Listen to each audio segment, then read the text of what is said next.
interview this morning is with Earl Lawrence Kirkpatrick. Earl was born July 1935 at Jamaica, New York. He served in the United States Marine Corps Reserve from December of 1953 until April of '63. His highest rank attained was a sergeant, E5. This interview is conducted at Burleson, Texas on Friday, June the 22nd, 2012. My name is Dale Dexheimer. I'm not related to Earl in any way. Also in the room we have Milton Gibson and Gary Burton, who are videographers. This interview is conducted for the Veterans History Project at the Library of Congress and also for Operation Remember, City of Burleson, Texas. And with that little intro, Earl, we'll listen to you tell us about your time in the Marine Corps. Good morning. I was a reserve Marine. I joined the Marine Corps Reserves in December of '53 when I was a senior in high school. I was perfectly happy being in reserve. I thought I might have got called up to active duty in '56 when the Marines first landed in Lebanon, but that turned out to be a cakewalk. So out of high school in June of '54, attended the University of Miami that September as an electrical engineering student. I was assigned to a communications platoon in the 155 gun battalion, and this was a full battalion. We had a full complement of 9 cannons and a full staff of over 500 Marines. It's a good experience, but in my sophomore year, I drew a low draft number, and I wasn't looking forward to getting drafted and inducted into the Army. I figured if I ever did have to go into combat, I wanted to go with the best trained unit. So I signed up for the 6-month active duty program. Just extended the tour, and that's full 3 months of boot camp and 3 months ITR infantry training regiment at Camp Lejeune, North Carolina. So our battalion that summer actually mustered up a full 75-man platoon. So there was 75 of us out of that same battalion that went to boot camp at the same time. So we're getting loaded on the buses, and there was one other corporal, but I was senior, so Kirkpatrick, you're in charge of this detail till you get there. So I guess on the bus I was responsible for keeping them running the bus off the road. And you get to the receiving barracks, and now suddenly you're lower than the snake's belly, and all of that goes out the window. I really didn't want the DIs to know that I was an NCO, but of course they had all of the records, the service records. But everybody else in the platoon was a jock right out of high school, and here I was about to turn 22, going to turn 22 the next month. And I've been sitting in college pushing a pencil. So the PT, the physical training that we went through, kicked my tail, keeping up with those young kids. But I never failed a strength test, so we kept going. And did fairly well with the bugle sticks, did well on the rifle range, because I'd had a couple of summer camps with the M1. But not a lot to tell about boot camp. My oldest son joined the Marines, and he watched the Full Metal Jacket and the DI and came to me the next day and said, "Dad, was there anything you enjoyed in boot camp?" Well, son, it's a little late to ask me now, but other than the day I got out, and it was just a 5-mile run, because we had a 5-mile run with light packs on. Of course, we're wearing the old leather boondockers. And after they allowed us to break ranks, I moved up in the front little pack, because I'd run cross-country in high school. And we got about a half mile from the objective, and I started kicking, and this young buck sergeant, about 6'4", he's taken 3 strides to my 5. But I passed everybody in the platoon except him, and I was about maybe 1.5 paces behind him when we got to the finish line. He was dying. He wanted to just flake out, but he didn't dare because the senior DI had been all over him. He disappeared for full 3 days. 3 work days, he was gone. I ran him into the ground. Now, if I'd have said, yeah, I'd have done push-ups till I died, so I just had to internalize it. But I can honestly say that was the only thing I enjoyed about boot camp. I sure didn't enjoy my birthday or the 4th of July, the day after we got to the receiving barracks. But darn good training, and I'm glad I went through it. It does leave an indelible mark on you that I still see that training today, over a half a century later, that there's an indelible imprint there. So I'm pleased with that. So the day we graduated and we get on the bus, all of a sudden I'm not a grunt anymore. I'm in charge of the detail. We go on 10-day leave and we come back and report to Camp Lejeune, Camp Geiger for ITR, and now I get pulled out of the ranks. I'm a platoon sergeant as an E3 corporal. That's an E5 billet, but you do what you're told. So I was the platoon sergeant all the way through ITR. Went ahead and took the exam and made E4 buck sergeant while I was on active duty there. But again, that was good training.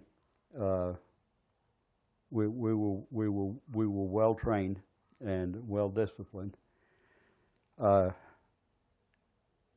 In boot camp, I didn't live that down.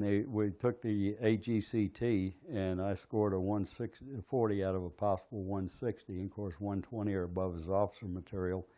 And then I turned down PLC. And so the rest of the way through boot camp, the DI was on my tail about that. But I chose to go back to school and go back to work on my electrical engineering degree. Then I went to work for a pipeline company as a corrosion engineer. And that's, I had intended to stay in reserve for 20, but I was in a critical civilian occupation, and my civilian boss forced me to muster out after 9 years and 4 months, and, because I had to be available to travel at the drop of a pin anywhere. I was hacked at the time, and I never did thank him for it, but in retrospect, he kept me out of Vietnam. And as good a shot as I was, they'd have probably sent me to sniper school, and then I'd been crawling through the jungles trying to survive out there. So things work out for the best. So we don't realize it at the time, but things really do work out for the best if you turn things over to the good Lord and let Him put Him in control instead of trying to do it yourself. And that's a constant battle for me. But one of the things that I learned in boot camp that I try to maintain perspective, or recognize that the good Lord is in control of our lives, and we're really not. If I can maintain perspective and keep myself over here, then I do well. When I try to move up the chain of command, that's when I get in trouble. But there are just a whole lot of life lessons that you learn in the Corps. It's just drummed into you and literally beat into you if necessary, that stands you in good stead throughout your life. We don't even think about it most of the time. I run a small engineering company, and one of the things that I tend to do is tell sea stories. We call them sea stories in the Marine Corps. Civilians call them BS. But it's a teaching tool. And it's just an ingrained habit that you don't even think about it, but it's part of the leadership training. That by telling sea stories, you tell some recruits or some employees about a real life experience where you either fell on your face because you violated one of the principles you were taught in the Corps, or because you were successful because you applied the principles correctly. So that has stood me in good stead throughout my life without even thinking about it. But, you are in the Corps, you do follow orders. When I came off of active duty, I was buck sergeant by that time, and went back into this reserve battalion. As I said, it's the 2nd Howitzer Battalion in Miami, Florida, but we actually were equipped with a full complement of 9 155 millimeter long tom cannons. They also had a platoon of women Marines attached. So I got called in the first drill after I got back, and I was assigned as a drill instructor to these women. And now, in Miami, in that semi-tropical climate, we wore the tropical Class A uniform to all the drills, but in the winter months, the women were in greens. So I'm one guy out of 550 out there that's in the winter green uniform, with the full barracks cover. So I was their drill instructor for about 9 months, because when we were in boot camp, the Marine Corps had instituted the squads drill, whereas you have 13-man squads, and each man in the squad has different steps, and instead of a right face, it's a right turn, and then the entire unit moves as a unit. So you have full steps, half steps, quarter steps, and then back steps and half back steps, and every routine is different, so it's quite complex. So they wanted me to teach this to the women, and it's a novel experience. You walk through the hatch and a whole room full of women shut up and come to attention. Every man ought to experience that one time in his life. But after that assignment, then I went back into the communications platoon, and then I became the battalion wire chief. A couple of times a year, we'd have a CPX command post exercise. We'd take Friday afternoon, we'd get out in the field and stay out there till dusk on Sunday.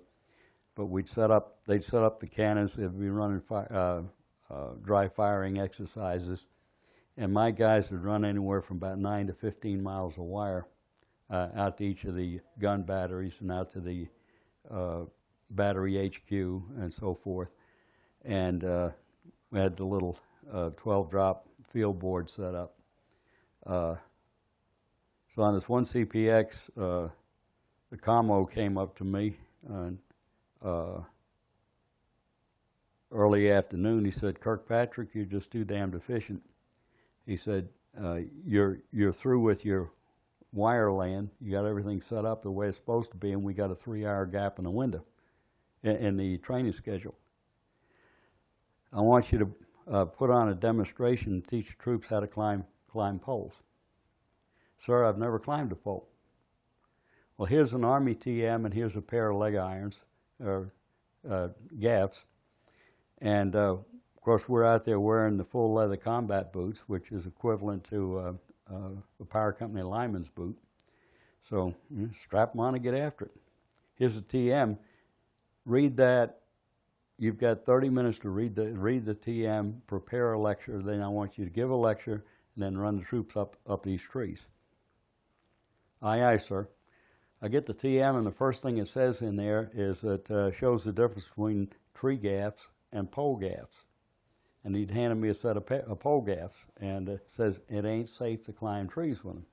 So I go back to commo and says, "Sir, it says right here in the manual it ain't safe to climb trees with pole gaffs, and these Dade County pines got bark almost an inch thick on them." He says, "There's still a 2-hour gap in the training schedule, Sergeant. You will carry on a class." Aye, aye, sir. Buck sergeant ain't going to argue with a major. So I gave him a lecture, and I climbed the tree and showed him all the tricks about changing off and everything else. And then came back down and ran them up the poles. But I told him you'd have to stab the tree at an increased angle because of the safety issue. I wouldn't let anybody get over about 18 or 20 feet off the deck and then come back down. And after about 3 guys had climbed the tree, we'd go grab another one. And nobody cut out, nobody got injured. But that's how I learned to climb trees, but you follow orders. Sometimes you don't like the orders you get, but you go ahead and you follow them, and you improvise and you overcome. So as I say, the training has left an indelible imprint on me, and I can see it throughout my civilian career more clearly in retrospect than at the moment. But I'm pleased with the training that I received and with the indelible mark that is left on me as a person, as an individual, and as a man. But it's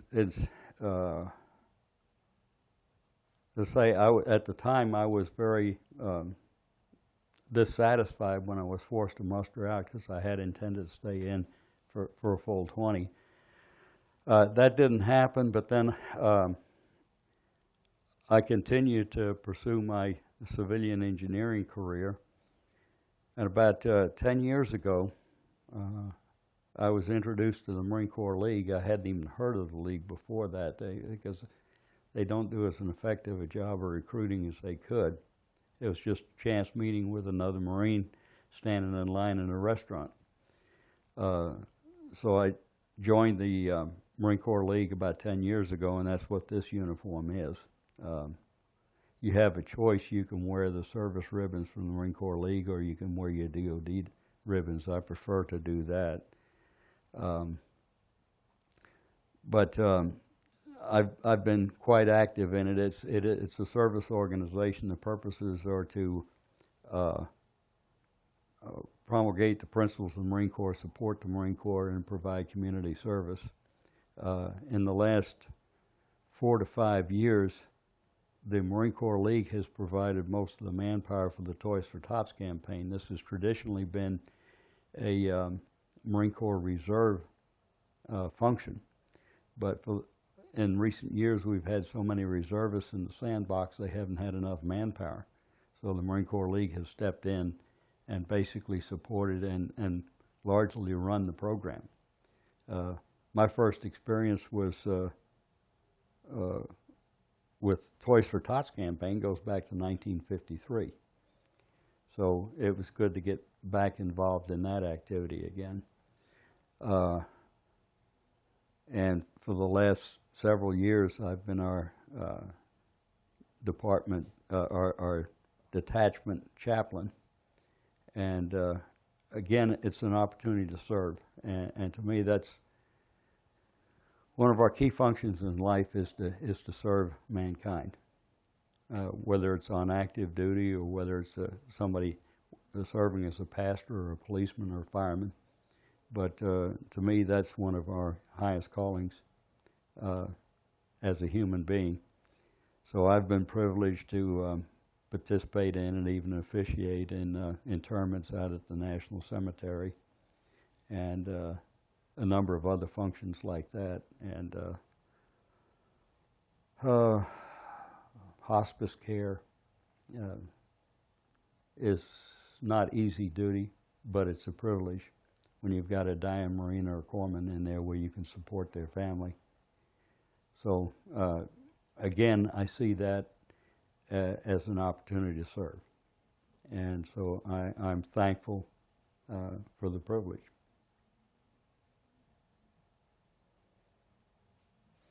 I ain't real big about talking about myself, so it's kind of hard to think of too much more. Well, let me back up here a little bit, Earl.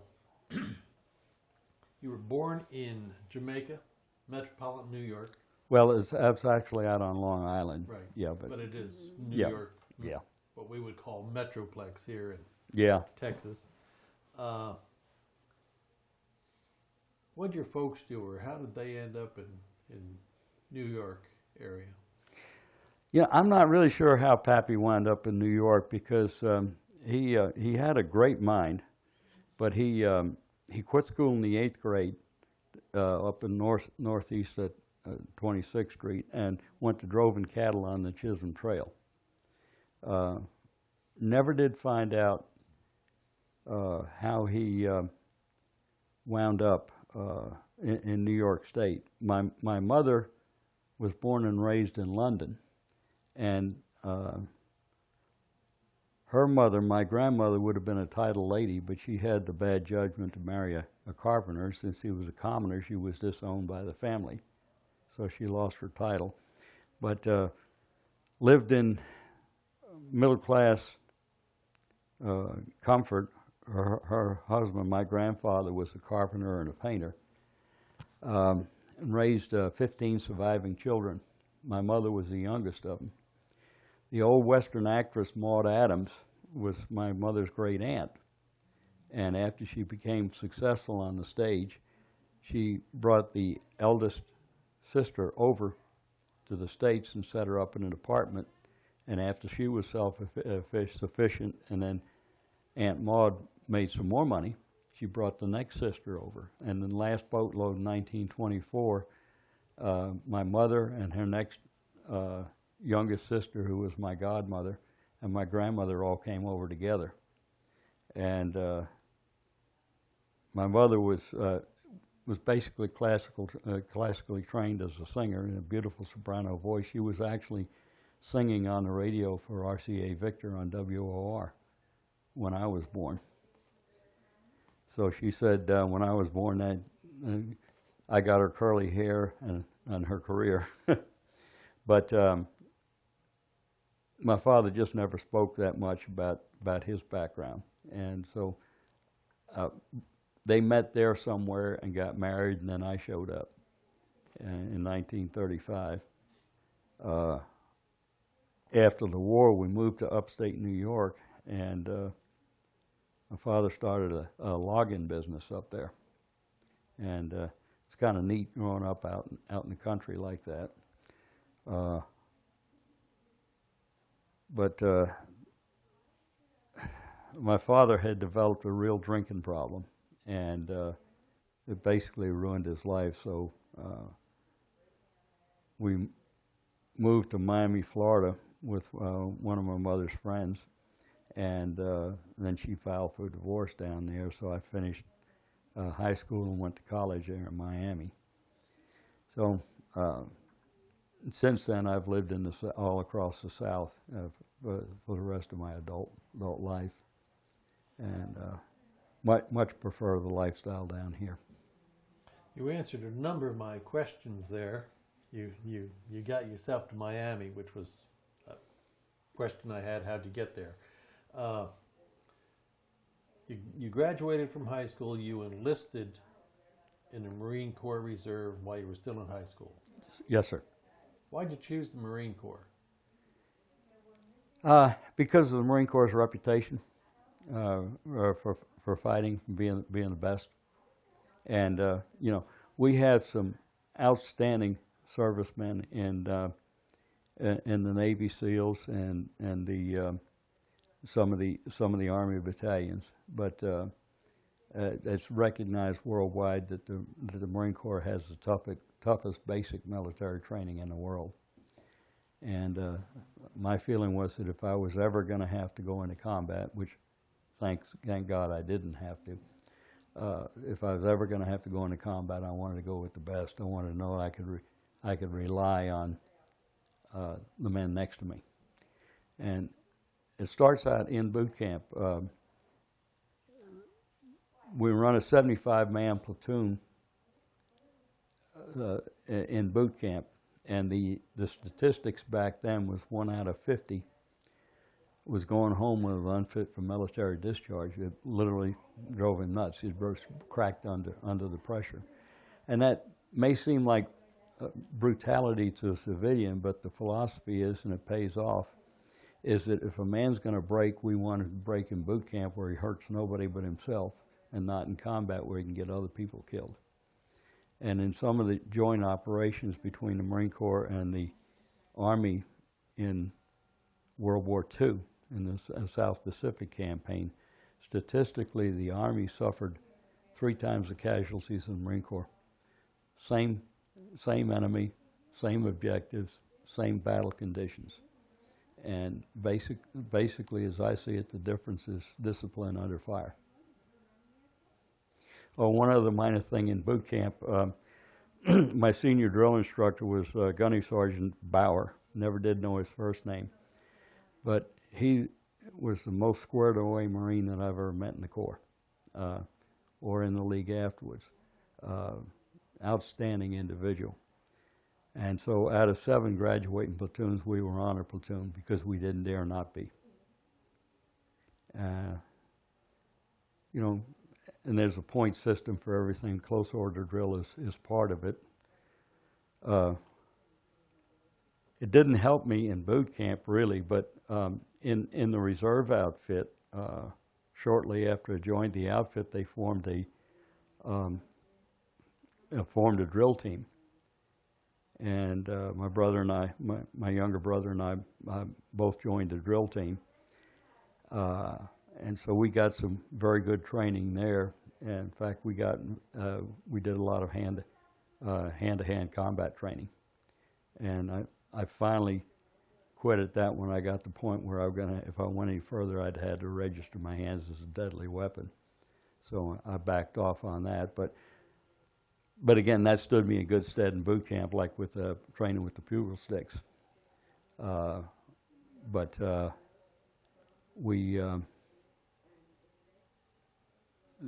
I got some good training in there, but then when we get to boot camp, well, close order drill is going to be a snap, except they threw the squats drill at us. It's just entirely different. So you just adapt. Let me go back to boot camp, Earl. You went to Lejeune for boot camp? Well, no, Paris Island. Okay. Lejeune Yeah. is advanced combat training. But yeah, I tell these guys out here, they're Hollywood Marines. I'm a real Marine. I went to Paris Island. But if you were inducted east of the Mississippi, you went to Paris Island. West of the Mississippi, you went to San Diego and became a Hollywood Marine. What time did they get you up in the morning? Anywhere from 0430 to 0500. And lights out was at 2000 hours at 10 p.m. Lived in an open bay barracks? Yes. How many of you in the bay? 75. Bunk beds? Yep. Double bunks. Could you flip the quarter on the rack? Damn well better. I gotta say, Gunny Sergeant Bauer didn't take. He expected first class performance every time, all the time, and you damn well better step up to the plate. They roll you out, 4:35 in the morning. Run through your day a little bit, Earl. Well, it's bugle goes off for reveille, and your feet have better be on the deck in under 15 seconds, and then you're at attention.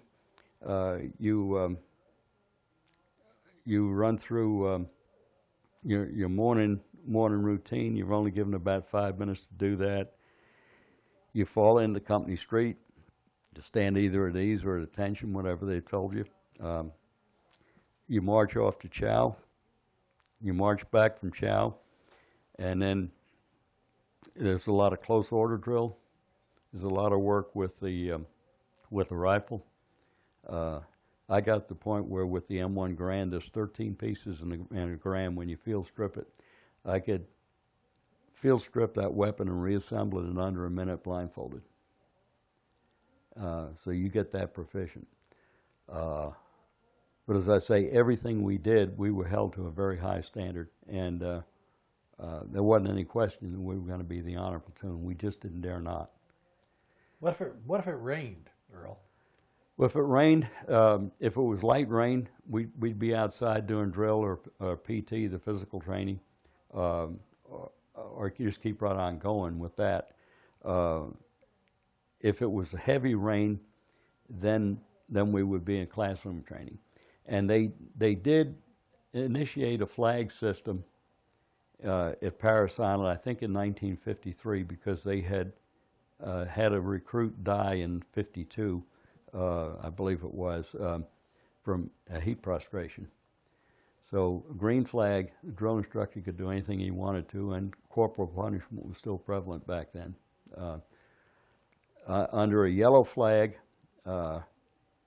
you could still drill, and you could do PT and the other exercises, but you couldn't run. If it was a red flag, then you were restricted just to close order drill and just easy exercise. But there's an awful lot of classroom training. Of course, their favorite trick was to, and we had excellent food in boot camp.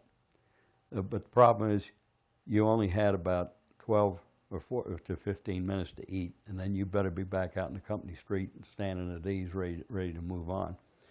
So they'd load you up with this good food, and then they put you in the classroom in the afternoon and start showing you training films.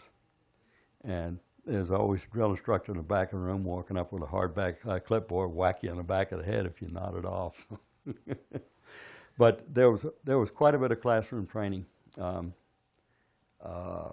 course, we spent a week on a rifle range. We had a full 13-week boot camp. Nowadays it's 12 weeks, but they've eliminated the KP. We did spend a week on KP. That wasn't exactly fun, but...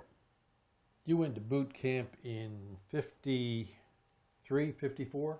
Yeah, I showed up at the receiving barracks on 3 July 1953, so I got to spend my the 4th of July and my birthday in boot camp as non-events. They didn't exist.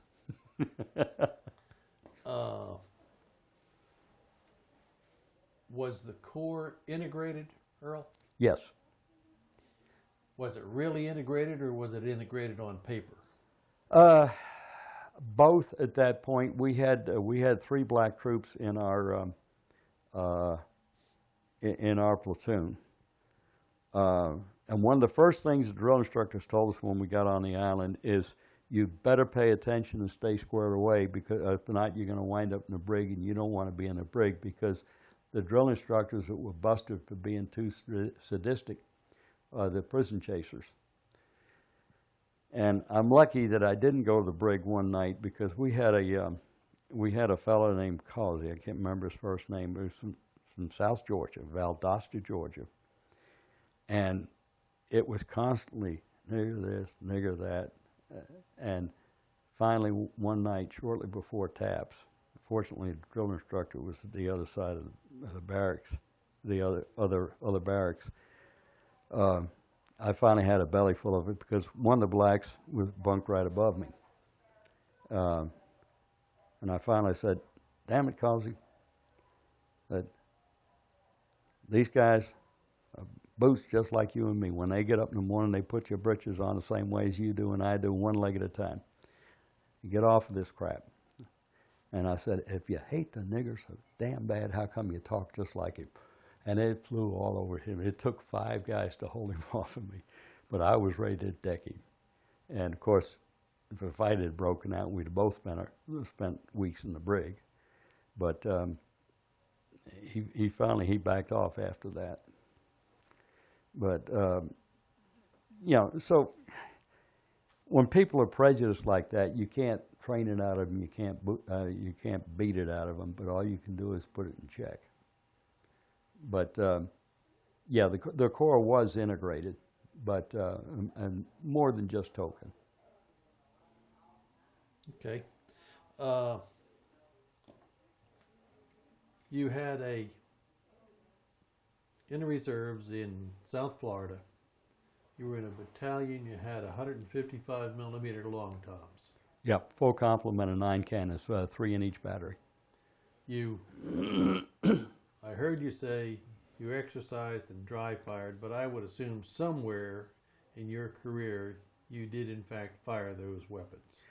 Oh yeah, in summer camps. You typically in a summer camp you'd spend 1 week on the job training, and you spend 1 week in on the rifle range, and we would go out to we would convoy out to 29 Palms, California, or as we call it, 29 Stumps, but out in the Mojave Desert.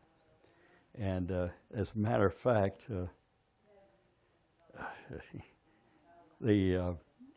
At my first summer camp out there in 29 Palms, I was just a PFC, and we were laying wire to the FO. That wire gets shot up so bad out there, so every time you go out, have a new battalion goes out, you lay fresh wire out the forward observer point. And there were 3 of us going out there laying wire, and it's a half-mile drums of tactical wire, and you get the end of it, you splice it, and you're carrying a EE8 field foam with you, and then you keep on going. And one of the batteries decided they were going to test fire around, and we were just a little short of the FO position, and they cooked off around, and they dropped it a half a mile behind us, 95 pounds of HE. And I don't know if you've ever seen shrapnel from 155, but it's pretty nasty. It's amazing how quick you could drop that spool of wire, hook up a EE8 field phone, and call in and say, "Cease fire, mother." It don't take long when you have that kind of initiative. But that could have been serious. There are rarely training accidents out there, but it does happen. Unfortunately, occasionally we do lose people in training. But to have realistic training, you've got to have that. But 155 millimeter, if you convert that to inches, Earl? That's 6 inches. 6 inches. That's a 95 pound projectile. Pushed by how much powder? They come in sealed containers, about like the old-fashioned spam can where you wire key and take that off. But each of the charges, there's 2 charges that go in there about this long, and then you have a super that's about that long that you rarely use. At max elevation, 45 degrees, that gun will lob a 95-pound shell 15 miles. With the super in place, it'll go 17 miles, but it's harder on the barrel. Mm-hmm. So at the end of the exercise, they just line them up like in a row and just put a match to them and just burn them off.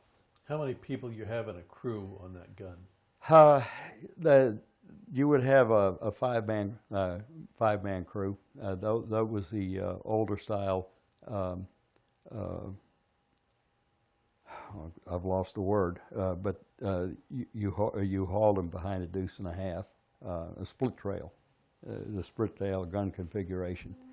And so they'd have to, when they set up the gun, open the trails, they'd have to dig in for the spades and set the gun up. And then they'd set up an aiming stake out in front there, and they'd take all of their bearings off of that. But basically our responsibility was to run wire to each of the batteries for the firing commands. The crew that was on this gun when they loaded it, first guy in there is with a projectile? Yeah, actually, Is you there probably some have hydraulic two. mechanism to put it up in a breech? No, you'd have 2 guys go up there and take and hold it up, and then a guy come behind it and would ram it in there. Then they'd run the powder back in there, ram that up in place, and then you have, if you can imagine, like a 45 caliber round. It's a rimmed round though, but just cut in half.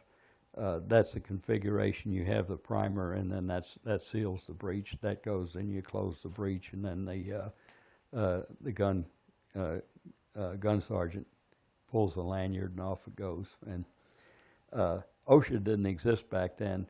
Hearing protection for those guys consisted of 3 steps. You would undo your chin strap so that you didn't get strangled when the concussion blew your helmet off. You would stick your fingers in your ears and hold your mouth open to sort of equalize the pressure. And my kid brother was on a gun crew, and so when he got to pull a gun, it's like this. So he's got 70% hearing loss in his left ear and 60% in his right ear. But that was all the protection they had back then. And yeah, I went through a series of interesting summer camps like that with all over both coasts. One year we went to Norfolk for amphibious training, and went over the side of the LSTs and the LCUs in the cargo nets. We didn't have a full field transport pack on, like you see the pictures of the guys going to the South Pacific with the horseshoe blanket roll over the back, that full field transport pack, the 9.5 pounds M1 rifle and the 782 gear, you got 135 pounds of gear on you. When we went over the side in training, we only had 80 pounds of gear on our back. What'd you weigh at the time? 128. Okay. But yeah, I was one of the unusual guys. Most guys go into boot camp, the fat ones lost 20 pounds, the skinny ones gained 20 pounds. But I was 128 pounds, 28-inch waistline the day I went into boot camp, and the same the day I came out. But I guess I'd stayed in reasonably decent shape. But anyway, at Norfolk there, people brag about Navy chow, but that's the worst military chow I've had any base anywhere in the country. Everything was raw or burned. The only thing the Navy didn't screw up that whole 2 weeks was right before we went over the side on the from the LST, they served us coffee and donuts. And that's the only thing they didn't screw up. Some civilian made the donuts. Okay. But again, it was interesting training. But that's another time that you left your chin strap unhooked, because if you did fall over the side, you'd be decapitated when that helmet hit the water. You don't think much about it when you see it in the movies, but that's a pretty dangerous operation. Fortunately, today, the Marine Corps has a lot better toys to play with, and I will say, through the Marine Corps League that I've met and I've worked with a number of active duty Marines, and I'm very impressed with the quality of the young Marines we have these days. We've got some outstanding troops. But going over the side like that, when we were going through the training, we probably only had about 4-foot swells. But that means that LCU is going up and down 4 feet as you're coming down. So when you let go of that cargo net to drop into that thing, you need to time it just right, either right at the top or right at the bottom, because if you miss it when it's coming back up, you can break a leg or an ankle. Or if she falls away as you let go, you're going to at least break a leg. And you may pile up on a guy on top of you. There's always a concern that somebody above you loses their grip and falls down. And the LCU is swinging back and forth out against the side of the ship and bumping up against it. If you let go at the wrong time, you're going down between the two ships and you're liable to get crushed. So it's a dangerous operation, and even in training, you do have injuries. Let me ask you just, excuse me, just one more thing, Earl. You went back to University of Miami, and you got an EE, electrical engineering degree. Yeah. And how do you use that in civilian life? That's interesting, because I had also, when my one-year scholarship played out, is I had to work my way through school. The university had just started a cooperative training program with Pan American Airlines, and I was one of the first 5 engineering students selected for that program. So you would go to school one semester and work the next semester, and then the summer was treated as a third semester, so you either doubled up on summer school classes or you would work. That was my first experience to corrosion issues, was like in the galley areas and lavatory areas on the aircraft. But when I got out of school, I got a job working for a pipeline company as a corrosion technician and a corrosion engineer. So I spent 11 years with them. I wound up as a senior corrosion engineer for a full 4,000-mile pipeline system. Then in 1970, I left there. I had reached the limit on my career there, so I went over on the consulting engineering side and moved to Georgia, and then from there to another company in Alabama, and then back into Texas. I was hired by Florida Gas in the Miami property, but then I was transferred out to Houston in 1960. At that time, I was the only technical person they'd ever hired in Florida and transferred to Texas. They got most of the pipeline experience out of Texas and moved into Florida. But anyhow, so that's my career had progressed like that, and then I've been back in Texas since '78. You know, of course, my Pappy's family was from Fort Worth. They moved there in I think it was 1885. It's pretty evident listening to you, Earl, that you certainly value those 5 principles you got in the Corps. Yes, sir. They've had a lot to do with the rest of your life. So, Absolutely. sounds like you enjoyed it. Yeah, a lot of it I enjoyed. Some of it, enjoyment's not the right word. Earl, we appreciate your time this morning coming to interview with us, sir. We appreciate your time in the military. Well, I feel blessed for the opportunities I have, but even though it was just in reserve. You bet, sir. Thank you. Thank you.